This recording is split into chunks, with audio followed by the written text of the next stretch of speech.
years and years ago, emails would just crush it. 2 years ago versus now, they just don't work the same as they used to.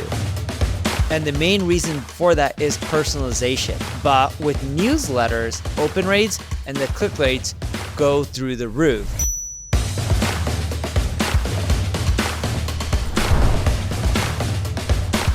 All right, so we are going to talk about why newsletters are making a comeback and why you should care. Yeah, right now, everyone's using ChatGPT, Bard, whatever you want to call it, to create content. Nothing new on that end. But with newsletters, I've been sending out newsletters for a long time.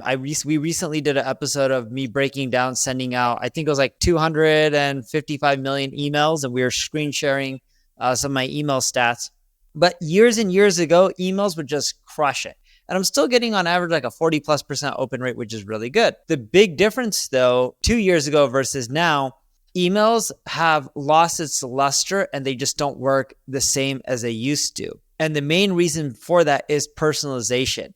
When you just send a list size, a large list size, generic email, it doesn't work the same that it used to. But the beautiful thing is with tools like ChatGPT, you can now crank out customized content for each of your segments. And we're seeing the open rates and the click rates go through the roof. And that's why we're saying newsletters are making a huge comeback, because it's really easy to make customized newsletters versus what it was before. And even though people are saying, email marketing and newsletters are dead, that's not necessarily true. Is it as effective as it used to be? No.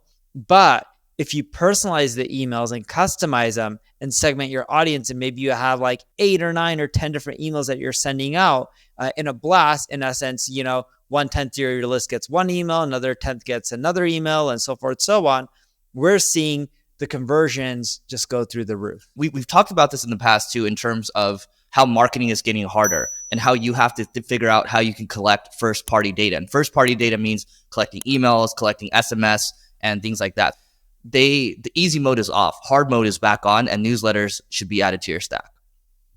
Yeah, the big thing that I would recommend anyone doing right now, whether you're buying traffic or you're getting newsletters organically or new subscribers organically, you want to figure out where they're coming from and add a segmentation automatically. So I'll give you an example of this. On the neilpatel.com blog, I have articles on affiliate marketing, SEO, social media, content marketing, the list goes on and on.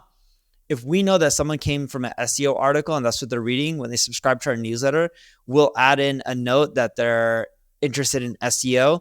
If they came from all the affiliate marketing articles, we'll do the same thing for affiliate marketing, same with paid advertising, or same with social media. So that way, when we send out emails, we can customize the message depending on where they first came to us, because that shows what their interest is. And that's how we're getting our newsletters to convert extremely well. Neil, you also shared something yesterday of someone that you met in Utah and kind of what they're doing with their newsletter. Do you want to reshare that? That wasn't really a newsletter, but it was for email. So I was at an event called Pattern or Acceleration by Pattern. And I met a young kid in there who was showing me his new email tool. It was him and 2 other co-founders who spent 3 months building this.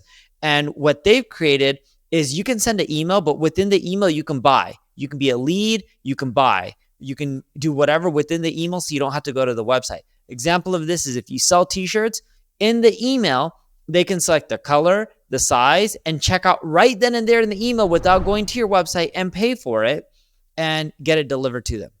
And that's really cool. And you're going to see newsletter conversion rates go through the roof once everyone starts implementing technologies like that. Now, if you have any questions, leave a comment below. I'm here to answer them and help you out. If you enjoyed the video, like it, share it, tell people about it. Thank you very much.